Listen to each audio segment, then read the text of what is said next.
ಭಕ್ತ ಪ್ರೇಮಿಗೆ ನಮಿಸೋಣ. ಶ್ರೀ ಗಣೇಶನ ಚರಣ ಕಮಲದಲ್ಲಿ ಸರ್ವ ಸಮರ್ಪಣೆ ಮಾಡೋಣ. ವಿಘ್ನಗಳನ್ನು ನೀಗಿಸುವಂತ ಭಕ್ತ ಪ್ರೇಮಿಗೆ ನಮಿಸೋಣ.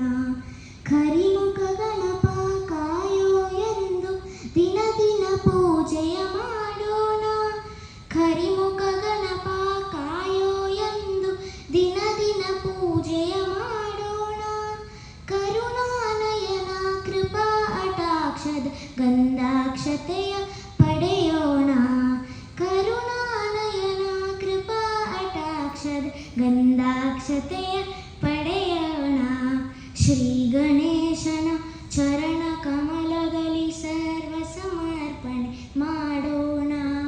ವಿಘ್ನಗಳನ್ನು ನೀಗಿಸುವಂತ